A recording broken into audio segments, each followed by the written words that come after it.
Desperta Brasil, Brasil. Amados irmãos, a paz do Senhor. Muito grato a Deus pela oportunidade de estar com os amados nesta manhã de domingo, nessa retomada de trabalhos e atividades na casa do Senhor. Muito grato mesmo de rever o rosto dos companheiros, pessoas muito queridas que a gente tem um grande apreço, e estamos todos assim emocionados, né? Movidos por esse momento de estarmos voltando às atividades. Temos essa expectativa de que daqui para frente a gente não tenha retrocesso, possamos continuar avançando, e que Deus tenha misericórdia não só do nosso país, mas de todo mundo, e o Senhor possa repreender essa praga, essa peste. É a nossa oração em nome de Jesus, amém? Queridos, quero deixar já o abraço do nosso presidente a todos os amados. Falei com ele quinta-feira, estávamos programados para vir para cá. Mandou um abraço para todos os irmãos, e graças a Deus nosso presidente está muito bem de saúde, forte, uma disposição. Está difícil de acompanhar o homem, irmãos, tá ligeiro. Deus deu uma unção ali que tá muito rápido, pastor Rubens, e a gente está correndo atrás aí, igual o soldado lá querendo sair da quadra, mas Deus não deixa, né? E o homem está firme lá, graças a Deus. E ele manda um abraço a todos. Quero cumprimentar o pastor Vilela, toda a comissão da superintendência, e fiquei muito feliz quando eu vi aquele vídeo, além de ter rido muito por causa do pastor Vilela com medo da mulher. Eu fiquei muito grato a Deus. O pastor toca castanhola em casa, né? Dança um flamenco para a espanhola lá. E aquilo foi uma surpresa para nós também, e foi uma inspiração de Deus. E aqui é um setor que o nosso pastor Anísio trabalhou aí 25 anos, lavrando, cuidando. E eu sempre falei isso para ele: essa amizade respeitosa que vocês criaram aqui, pessoas que são diferentes, posturas diferentes, mas que se respeitam, falam o que sente. Isso é muito importante, irmãos. As pessoas falar o que está no coração. E eu tenho visto esses nossos líderes aqui, os nossos pastores, nenhum tem papa na língua, não. Eles falam o que sente mesmo, o que está no coração. Às vezes as coisas não caminham do jeito que a gente quer, mas a gente não deixa de caminhar junto, e Deus, ele vai nos conduzindo e nos prosperando. Então eu louvo a Deus por essa regional, pela vida do pastor Anísio, por esses 25 anos. E nós vamos seguir juntos, né, pastor? Caminhando, né? Acompanhando o Vilela até o centro e trala lá. Não é isso, pastor Vilela? Porque agora você falou, agora você tem que segurar essa. Vai viver mais de 103 anos aí. É o que a gente está esperando. E aí, meu irmão querido, vamos ver o que Deus tem aqui ainda dessa liderança para ti, amém? Aí você vai relatando o que eles fazem, vai relatando o que eles vão fazendo aí, põe eles para trabalhar e conta para nós o que eles estão fazendo. Parabéns à comissão, irmãos, vocês são homens de Deus, a gente sabe que Deus vai usar vocês maravilhosamente. Queridos, eu vou procurar ser breve mesmo, vou me ajeitar aqui para entregar no horário certo, para não ser preso. Eu quero sair daqui em liberdade, então o pastor já me ameaçou até de prisão antes de dar a palavra para mim, então eu vou ter juízo e não vou extrapolar o horário. Queridos, fiquei feliz com a iniciativa da Umasbrac aqui de estar organizando já esse departamento.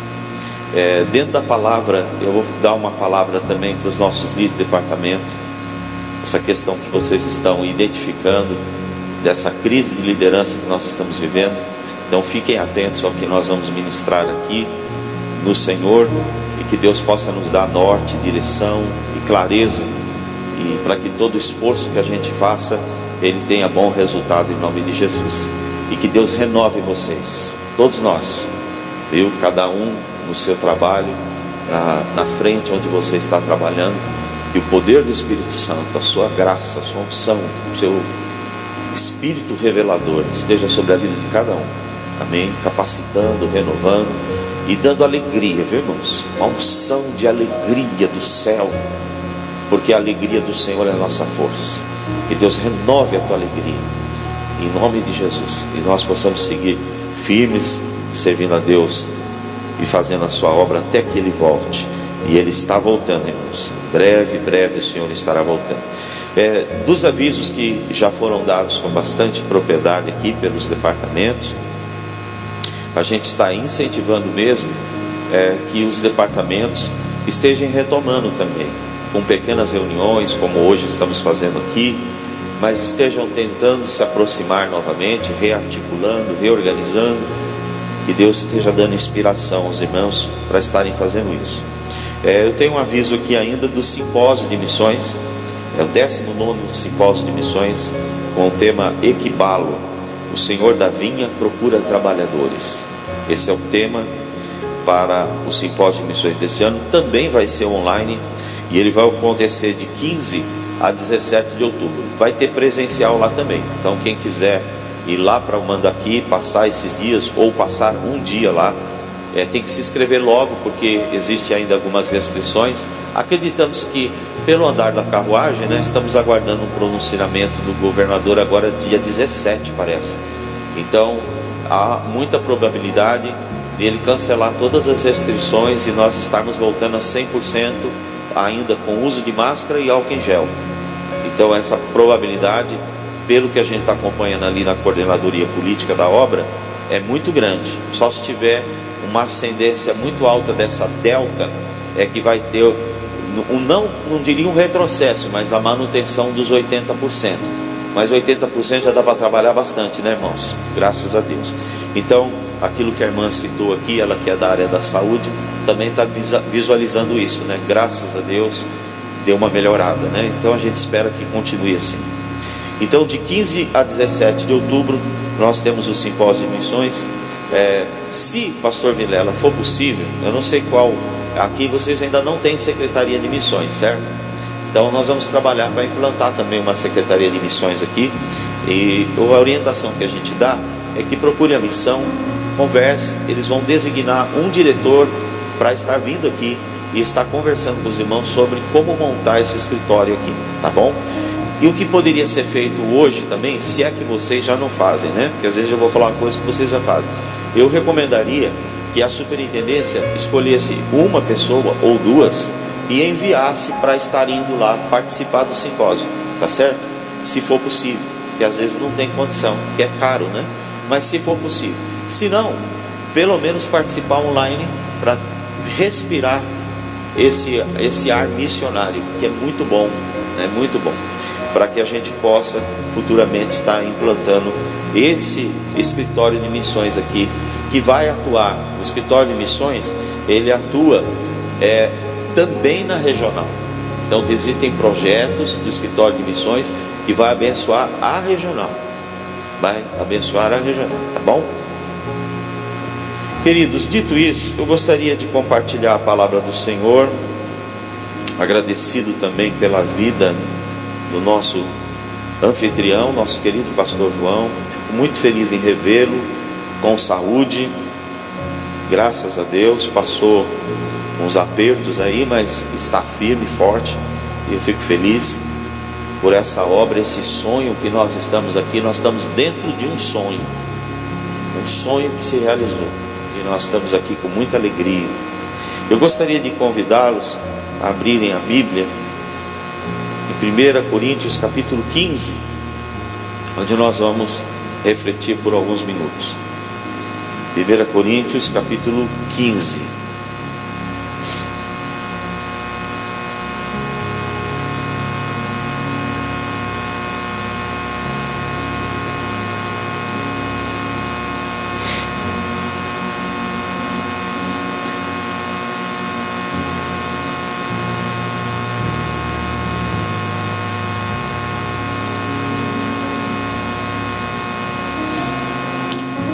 A partir do verso 1. Irmãos, venho lembrar-lhes o evangelho que anunciei a vocês, o qual vocês receberam e no qual continuam firmes. Por meio dele vocês também são salvos, se retiverem a palavra assim tal como a preguei a vocês, a menos que tenham crido em vão. Antes de tudo, entreguei a vocês o que também recebi, que Cristo morreu pelos nossos pecados segundo as Escrituras, e que foi sepultado e ressuscitou ao terceiro dia segundo as Escrituras. Deixa a sua Bíblia aberta, que nós vamos ler alguma coisinha a mais. Nós vamos falar com Deus. Pai eterno, em nome de Jesus, mais uma vez lemos a tua palavra. Estamos muito gratos, Senhor, por nos reunirmos e termos a alegria de o nosso país estar passando, avançando, transpondo essa terrível pandemia. E hoje a tua igreja pode abrir as portas, ainda que modestamente, e nós estarmos aqui. Muito obrigado. Obrigado, Senhor, pela preservação da vida. Nós não merecemos, nós não somos dignos, Senhor, mas a tua bondade infinita, a tua misericórdia nos salvou, e que nós possamos glorificar o teu nome enquanto tivermos esse fôlego de vida. Nós possamos exaltá-lo e engrandecê-lo nessa terra. Senhor, aqui estão os líderes da tua obra, homens e mulheres comprometidos, chamados pelo Senhor, e nós temos alguns minutos ainda para sermos edificados. Já estamos nutridos por essa comunhão e pela tua presença. Pedimos que o Senhor fale ao íntimo da nossa alma, que o Senhor vá até aquele lugar onde somente a tua palavra é capaz de alcançar a divisão da alma com o espírito. Que o Senhor trate da nossa alma, das nossas emoções, das nossas convicções, do nosso conhecimento, da nossa razão, da nossa inteligência, mas que o Senhor vá mais fundo do que isso e atinja o nosso espírito, nascido de novo pelo sangue do Cordeiro, crucificado pelos nossos pecados, nascido da água e do Espírito. Esse Espírito que hoje precisa ser fortalecido para sobrepujar a nossa carne, que é inimiga nossa, Senhor, vendida para o pecado, e que nós saímos daqui cheios da unção do Senhor, cheios da tua graça e renovados, e o nosso espírito fortalecido, e saímos daqui cada vez mais espirituais, tendo vitórias espirituais para a glória do teu nome. Amém. Amém. Queridos, apóstolo Paulo, obrigado aos irmãos que ficaram em pé, muito obrigado, viu, queridos? O apóstolo Paulo, ele está reforçando a doutrina da ressurreição nesse capítulo todo. Ele vem falando com a igreja de Coríntios sobre a ressurreição. Eu gosto dessa expressão, na minha tradução ela diz no início aqui: venho lembrar-lhes, trazer a lembrança de vocês coisas que vocês já sabem. Esses dias atrás eu estava numa igreja fazendo uma intervenção. Tivemos um caso muito grave naquela igreja, uma igreja de uns 500 membros, uma situação muito difícil. E um dos copastores daquela igreja, ele foi pregar. Ele pegou a palavra e ele falou assim: irmãos, quem vai pregar aqui é o pastor Bira, que vocês conhecem. Vocês sabem quem eu sou, vocês conhecem minhas limitações, e eu não vim trazer para vocês algo que vocês não conhecem. Eu só vim aqui lembrar vocês do que vocês já sabem, lembrar da palavra que vocês já ouviram, do evangelho que vocês ouviram, trazer a memória. Aquela fala dele mexeu no meu coração, porque logo naqueles dias eu estava meditando nesse texto, e me chamou muita atenção essa fala, pastor João, dele dizendo assim: venho lembrar-lhes, o apóstolo Paulo. Então, eu só quero dar um toquezinho aqui, não é o tema do que eu vou pregar hoje, mas irmãos, nós temos aí uns caçadores querendo achar o que ninguém nunca achou na Bíblia, inventando coisas e se perdendo nessas coisas. Tem um monte de gente assim, um monte de obreiro com essa ilusão, que quer pregar uma vírgula que ninguém nunca viu, quer pregar uma entrelinha que ninguém nunca viu. Nós sabemos que Deus revela, irmão, que a palavra é revelada, a gente sabe disso, a gente sabe, tem revelação, a gente sabe disso. Mas, irmãos, nós precisamos lembrar o povo do que é que Deus já falou. E esta obra, ela é tão importante que a Bíblia diz que esta é a obra do Espírito Santo. Jesus, quando ele está indo para a cruz, ele para ali com os discípulos para dar as últimas instruções, ele fala assim: o Consolador vai vir sobre vocês, e ele vos fará lembrar de tudo quanto eu vos tenho falado. Olha a obra do Espírito Santo. O Espírito Santo podia dizer para Jesus assim: poxa, que serviço é esse, né? Eu tenho tanta coisa para revelar, para mostrar, eu só vou vir aqui para refalar o que o Senhor já pregou. Está entendendo o que o Senhor está falando conosco aqui hoje? Pregue a palavra, irmão. Pregue os fundamentos bíblicos. Pregue o que todo mundo já sabe, mas pregue cheio do Espírito Santo, porque essa é a obra do Espírito Santo. O povo está precisando lembrar do que tem que ser lembrado, e o povo está querendo achar um monte de belo em ovo e fica se distraindo aí em um monte de situações que tem gasto e consumido a inteligência e o tempo da gente. E o Senhor está dizendo assim: é mais simples do que isso, é só lembrar. Amém, irmãos? Então já pega isso aí já e leva para a tua casa. Lembre. E aqui ele vem falando do fundamento. Ele simplesmente fala assim: entreguei a vocês o que também recebi. Parece o texto da ceia, né? E aí ele fala que Cristo morreu pelos nossos pecados, segundo a Escritura, e que foi sepultado e ressuscitou ao terceiro dia, segundo as Escrituras. Esse é o Evangelho. E aí ele vai dando ênfase à pregação da ressurreição. Ele vai fundamentando a ressurreição. Versículo 12.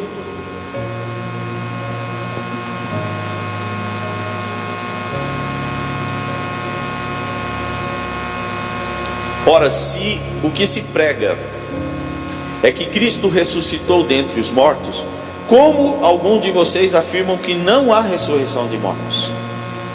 Paulo identifica na igreja de Coríntios uma falsa doutrina. A doutrina que a gente conhece no contexto de quem estuda a palavra, nós todos aqui somos estudiosos da palavra.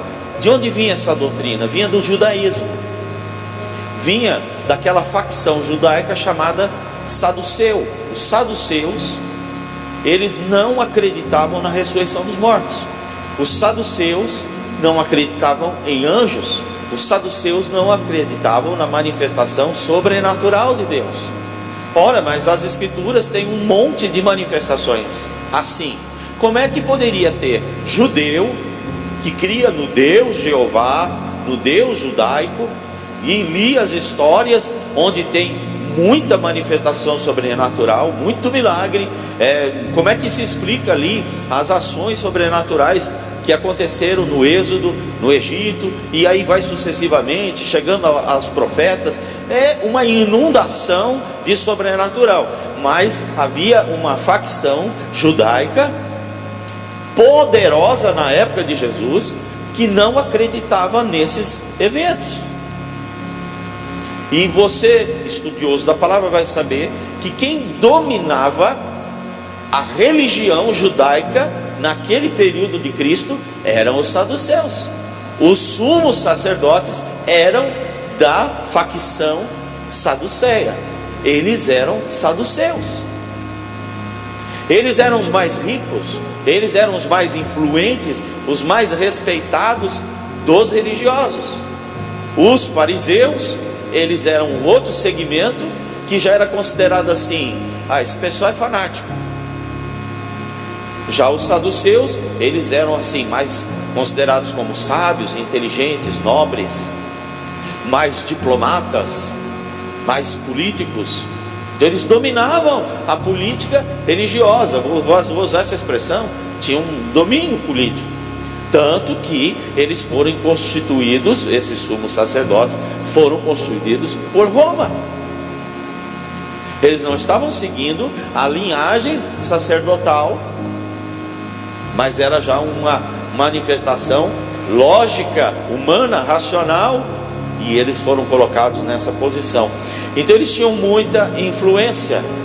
E essa doutrina, embora o texto não vai citar aqui os saduceus, mas é claro de você entender que assim como chegou para a igreja de Coríntio a doutrina da circuncisão que vinha do farisaísmo, chegou também em algum momento a doutrina dos saduceus, que não cria no sobrenatural de Deus.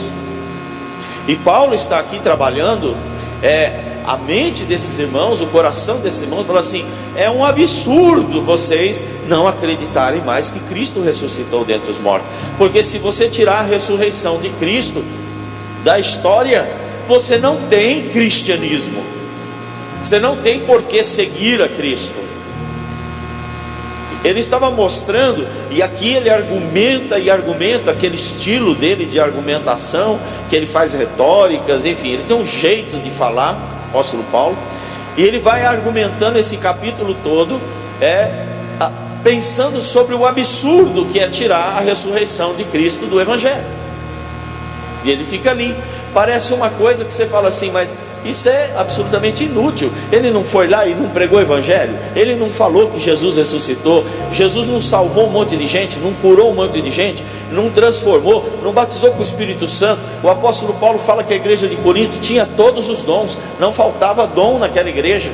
E de repente uma igreja que nasceu no sobrenatural, ela tem agora uma vertente se levantando com uma expressão tão forte, dizendo: não existe sobrenatural. Como que isso pode acontecer? E agora a segunda coisa, o que isso tem a ver com a gente aqui? Porque nós cremos na ressurreição, amém, irmãos? Cremos. Nós temos uma doutrina saduceu correndo dentro das nossas igrejas? Não desse jeito. Mas reflita um pouquinho mais, você vai perceber que essa fonte maligna, ela continua jorrando até hoje. O que o saduceu era? Materialista.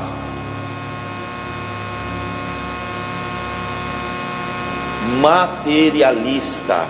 Gostava de grana, gostava de poder, gostava de influência. O céu é na terra, é agora. Vamos tomar posse e vamos viver bem. Vamos comer o melhor dessa terra. E aí você sabe que linha que eu estou indo. Materialista. Aí já bateu perto da gente. Nós estamos vivendo uma sociedade, irmãos, extremamente materialista. E essa sociedade inclui a igreja. É inegável, aqui nós temos várias gerações representadas, mas se você olhar para as gerações mais antigas, todos vão dizer o que eu vou dizer. Não estou dizendo que está fácil viver hoje, mas meu irmão, está muito melhor de viver hoje do que foi há 50 anos atrás. É ou não é? Estou falando em questão de prosperidade mesmo. Mudou. O Brasil melhorou.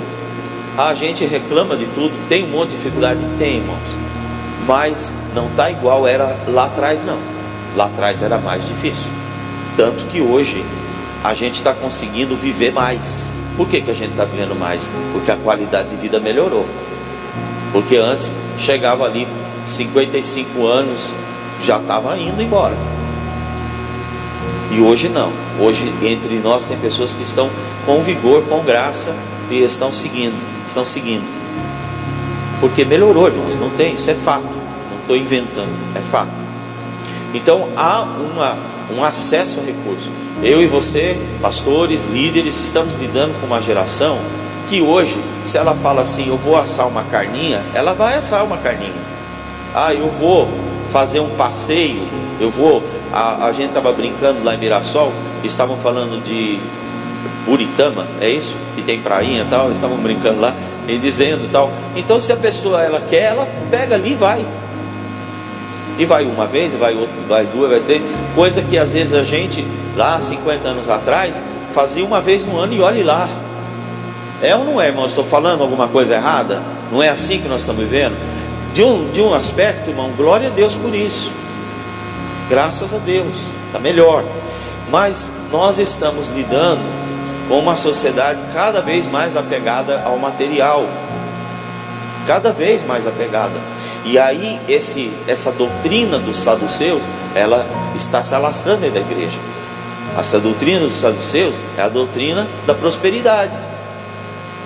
É aquela teologia em que a pessoa, ela para de pensar no sobrenatural, no espiritual, e ela quer agora, é isso aqui, essa prosperidade aqui, essa riqueza aqui, e as pessoas focam nisso.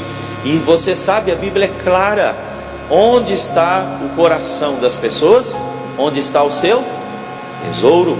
Se o tesouro está amontoando, os valores estão amontoando nas coisas materiais, onde que essa pessoa vai estar presa, ocupada? No materialismo. Aqui eu falo com os líderes que hoje nós ouvimos aqui, e com o Fernando, né, que é o líder dos jovens, o Fernando, que ele abriu mão da palavra. Queridos, nós estamos numa crise de liderança. Eu falava isso com a Filomena essa semana, irmã Cristina. E não é só de departamento, nós estamos com uma crise enorme. E é interessante, pastor Valdinei, eu acredito que o senhor vai concordar com o que eu vou falar, que a gente hoje está concedendo para os líderes condições. A gente investe, gasta, paga coisas que a gente não teve lá atrás, ninguém fez por nós, não é, pastor Guilherme? E a gente encarou pelo chamado, e Deus nos honrou e tem honrado. E hoje a gente entrega as coisas, como diz assim, a faca e o queijo, é assim que fala ainda, não é? Não é, pastor Valdinei? Põe na mão do obreiro a faca e o queijo, e o sujeito não faz. Aí investe na pessoa, e daqui a pouco a pessoa vai embora. Investe na pessoa, e a pessoa, ela sobe um degrau aqui, ó, misericórdia, subiu um degrauzinho aqui, melhorou, ele não ouve mais ninguém, e daqui a pouco ele está indo sozinho. Nós falamos isso ontem lá, pastor, não é? E a gente dá um nó na cabeça da gente, fala: gente, o que eu fiz de errado? Esse sentimento de culpa, é Cristina, né? Esse sentimento de culpa, irmã, bate em todo mundo. A gente fica assim: mas meu Deus, onde eu estou errando? E vocês fazem esse autoexame e não acha. Você fala: meu Deus, está faltando alguma coisa em mim. Porque quem é responsável, irmão, quem põe a mão no arado mesmo, irmão, quando você vê que aquilo não está andando, você fica mal, você quer aquilo andando, quer aquilo funcionando. E a gente está lidando com uma sociedade materialista. O sujeito vai lá, você investiu nele, você está torcendo por ele, você está fazendo de tudo, você está empurrando o sujeito, você está carregando ele nas costas. Entendeu, pastor Ivan? Em termos de liderança, você está quase que fazendo por ele. Você pega na mão do sujeito e fala: olha, é assim que você corta o bolo, ó, tá vendo? É assim que você serve. Você está fazendo ali. Aí o sujeito, você solta ele e fala: bom, agora vai. Daqui a pouco ele sobe um degrauzinho, e irmão, ninguém segura mais. Sabe por quê? Lá dentro da alma dele, ele está com esse fermento saduceu, materialista. Aí a hora, irmão, que ele prospera um pouquinho, ele perde a visão espiritual, ele perde o sobrenatural. As pessoas estão dentro da igreja, esse tema que tem na Menibrac aí, da fé, as pessoas estão dentro da igreja, isso é bíblico, irmão, com um esfriamento da fé, a iniquidade multiplicando e a fé diminuindo, o amor diminuindo. As pessoas hoje, irmãos, não estão a fim de atender o chamado, estão distantes do chamado de Deus. E aí o que a gente tem que fazer? Nós temos que voltar, nós voltar ao sobrenatural. Eu tenho certeza, se eu falar aqui com os departamentos, com os pastores, não falta, pastor Rubens, para nós hoje, material de ensino, de treinamento. Falta? Não falta. E aí você fala assim, mas eu ensino, mas a pessoa não faz. Não é isso que está acontecendo, irmãos? Você vai falar, aí você fica falando, então eu acho que eu estou falando errado. Eu acho que eu preciso melhorar o meu jeito de comunicar. Não tem nenhuma falha no nosso jeito de comunicar. Não tem nenhuma falha na estrutura de ensino. Nós temos estrutura. Nós temos essa. O que está acontecendo então? Irmão, nós precisamos voltar para o sobrenatural de Deus. Nós precisamos lembrar que essa igreja foi fundada na oração. O missionário Manuel de Melo teve uma vez lá em Ribeirão Preto, quando meu pai era pastor, e ele falou lá na igreja: sabe quantas horas eu passei em oração de joelho? Um dia. Aí os irmãos, 3 horas, 4 horas. Ele falou: não, eu fiquei 11 horas ajoelhado em uma oração. 11 horas com o joelho no chão. Só isso aí já é sobrenatural.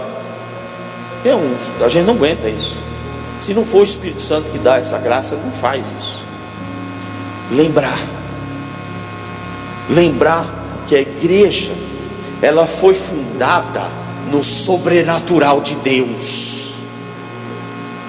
E esse sobrenatural é que está aqui hoje, atuando em nossa vida, em nosso coração. E o princípio bíblico é: rogai. Quem fala isso? Jesus. Olha o que Jesus fala para os discípulos: olha, a multidão está aí faminta, necessitada. E a gente está vendo isso. O povo está perecendo. Irmã, o que a senhora falou sobre as crianças, da brutalidade do inimigo sobre as crianças, você vai encontrar eco falando com os jovens. Se falar com o Fernando, ele vai falar da brutalidade que o jovem está sofrendo. Vai falar das irmãs, vai falar dos homens. O diabo está feroz, irmãos. O dia dele está contado, e ele está trabalhando a 1000 por hora, e o povo está massacrado.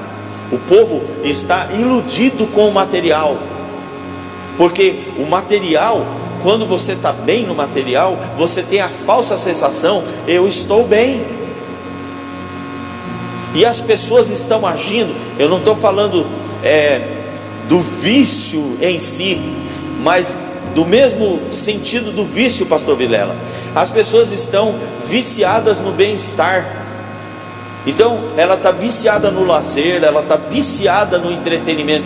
Necessariamente, eu não estou falando daquele vício da droga, da bebida, que também tem, mas eu estou falando de uma camada da sociedade que não está com o pé na jaca. Será que eu estou tentando ser bem breve? Não está com o pé na jaca, não está no mundo da droga, não está assim. Aparentemente está bem, mas estão mortos. E quando falo disso, eu falo de uma camada da sociedade dentro da igreja, que ainda tem sobre eles esse estigma: eu sou evangélico, eu sou cristão. E aí tem o ensino básico dizendo: olha, eu creio na ressurreição de Jesus, mas na prática ele vive materialista. Eu creio no sobrenatural, mas onde está o sobrenatural na tua vida, meu irmão? Onde está? Aí se você cavar, querida, você vai ver que tem um monte de mulher que está fazendo um monte de coisas, hoje empoderadas, e está melhorando isso, melhorando aquilo, mas você olha e são zumbis, estão mortas vivas. E algumas delas estão, e uma grande parte da sociedade brasileira hoje diz: eu sou evangélico, mas aonde está o sobrenatural de Deus?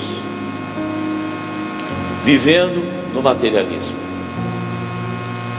O apóstolo Paulo, eu vou citar aqui outro verso, ele fala aqui no verso 19, e ele diz: se a nossa esperança em Cristo se limita apenas a esta vida, somos as pessoas mais infelizes deste mundo. Paulo está dizendo aqui: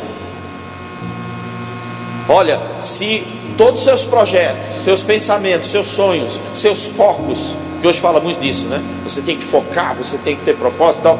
Mas aonde está esses propósitos? Está tudo em materialismo, está tudo em coisa para essa terra. As pessoas não tendo visão do céu, não tendo revelação do céu, não tendo revelação sobre o mundo tenebroso que está nos rodeando. As pessoas estão totalmente anestesiadas e estão pensando: está tudo bem. E Paulo está dizendo: você não tem nem noção, você é um miserável, é um infeliz, porque seu foco está só nessas coisas. Nós estamos lidando com essa sociedade hoje, irmão. Estamos lidando com essa igreja hoje. E o Senhor, Ele instrui a gente: rogai, pois, ao Senhor da seara. Jesus falando: olha, esse assunto, olha que coisa interessante. Desculpa, eu tenho um jeito de raciocinar a Bíblia bem assim mesmo. Ele fala assim: esse assunto aí, tá vendo? As ovelhas perdidas e tal. Os discípulos não estavam vendo nada, irmão. Você acha que os discípulos estavam entendendo? Eles não tinham revelação do Espírito. Eles não estavam entendendo nada. O povo está faminto, o povo está sem pastor. Só quem tem visão espiritual que enxerga isso. Os discípulos estavam bravos porque ele estava atendendo a samaritana. O que tem a ver esse samaritano? Daqui a pouco chega um bando de samaritanos lá para ele atender. Ele nem estava comendo. Eu acho que é nesse contexto aí que Jesus fala isso. Se não for nesse contexto, eu estiver enganado, mas tem a ver com esse sentimento. Eles não estavam entendendo nada. O negócio deles era derrubar o poder do Império Romano. A ideia deles era poder econômico, era materialista. Os discípulos estavam atrás de Jesus pensando no material. Eles não tinham noção do que era o mundo espiritual, só quando teve revelação. E olha o que Jesus fala para eles: vocês precisam rogar ao Senhor da seara, ao Pai, porque só o Pai, Ele pode enviar obreiros para a seara dele. Aí os estudiosos dizem, estou encerrando, os estudiosos dizem que esse enviar é lançar, é pegar e lançar com muita força. Mas esse lançar com muita força, às vezes na nossa cabeça pode passar a imagem de jogar fora, né? Não é isso. É acertar o alvo.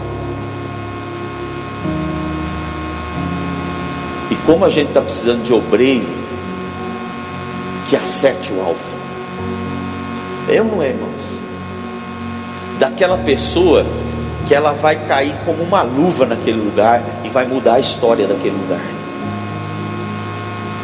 Então, queridos, não estou dizendo para vocês não prepararem o estudo, não preparar o seminário, não é isso.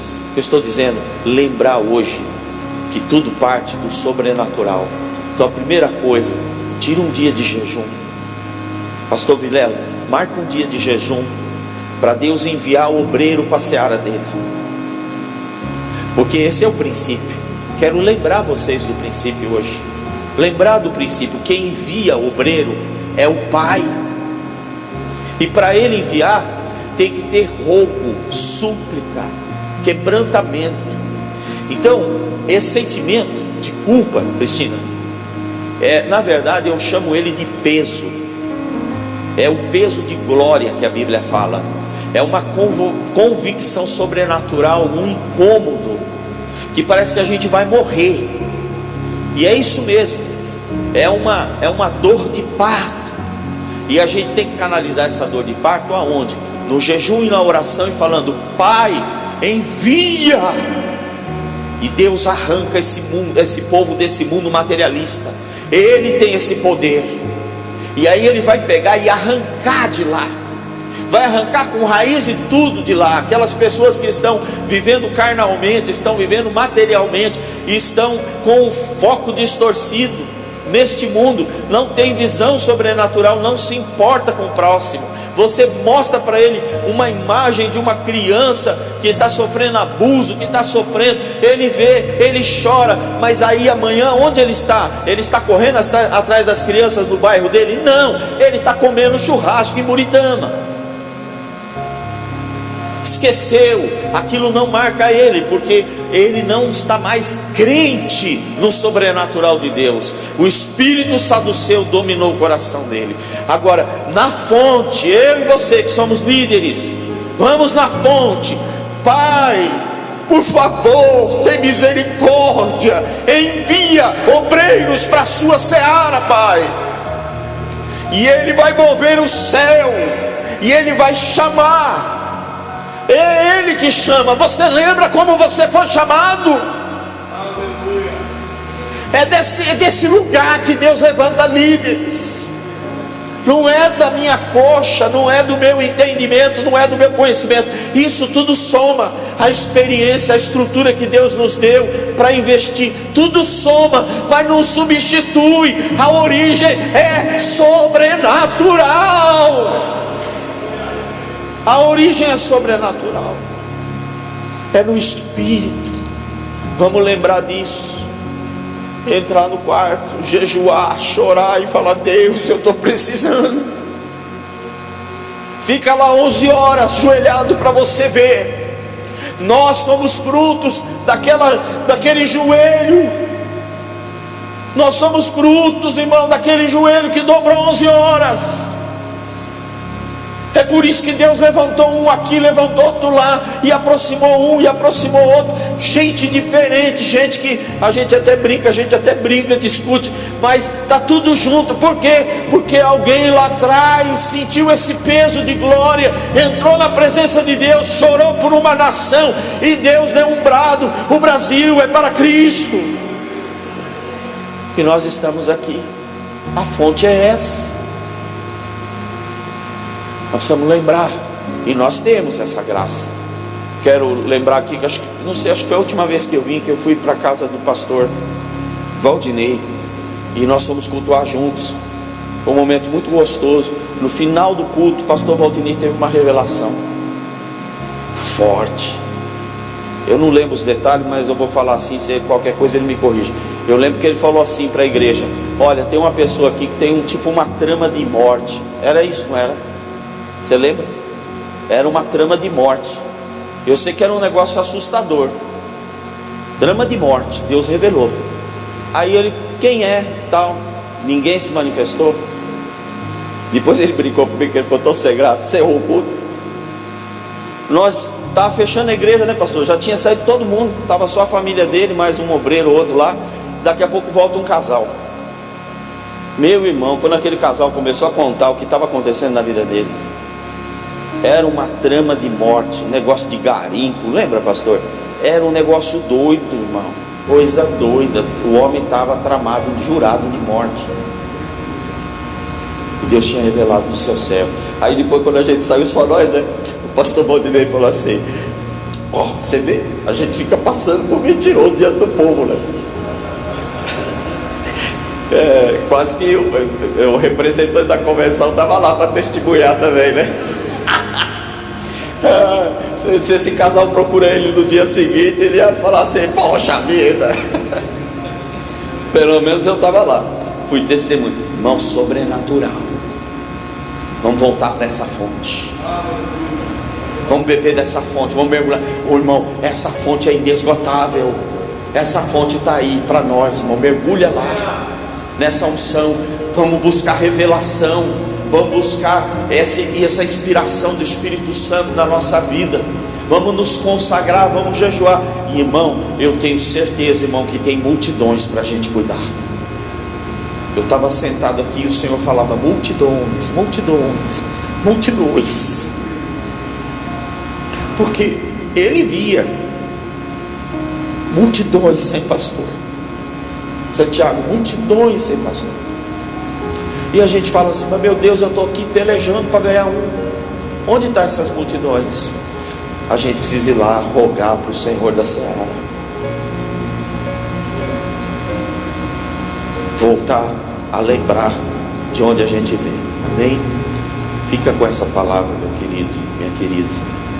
Antes de eu ser preso, que já passou aqui o horário, pode vir, pastor Guilherme. Eu quero convidar também pastor Rui, pastor Santiago, pastor Ivan. Vem cá um pouquinho. Nós vamos encerrar, mas eu tenho uma coisa muito singela, mas que a Bíblia nos fala para fazer. É de Deus. Eu quero convidar o nosso pastor Anísio aqui à frente. Por favor, pastor Anísio. Eu sei que vocês já tiveram uma oportunidade com o nosso presidente. Ele esteve aqui com os irmãos. Vocês fizeram a transição. Mas eu pedi ao presidente, e nós vamos entregar o pastor Anísio para ele guardar lá na casa dele essa lembrança, essa placa de honra ao mérito. E eu quero fazer isso em nome do nosso presidente, com toda a comissão aqui, e eu sei que com o coração de todo mundo aqui, que todo mundo tem essa gratidão pela tua vida, pastor. Honra ao mérito. A Convenção das Igrejas Evangélicas Pentecostais do Brasil para Cristo no Estado de São Paulo concede o título de honra ao mérito ao pastor Anísio Ferreira Belmonte, pelos 25 anos como superintendente na região de São José do Rio Preto, onde serviu com excelência o reino de Deus. O bom nome é o maior bem que uma pessoa pode possuir, e seu valor excede a maior riqueza. Provérbios 22:1. Concedido em cerimônia pública na reunião da superintendência em 15 de agosto de 2021. Assina o senhor presidente, pastor Luiz Fernandes Bergamin. Meu querido, nossa gratidão.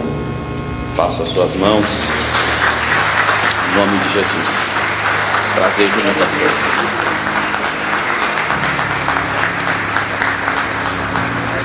Amém. Muito obrigado, pastor. Muito obrigado, pastor Vilela, pela oportunidade. Passei 5 minutos, mas eu vou explicar esses 5 minutos, porque quando você falou 45 minutos que eu tinha, o senhor usou ainda 5 minutos me enrolando aqui, comendo meu tempo. Então eu comi os outros 5 minutos, tá bom? A minha vingança chega.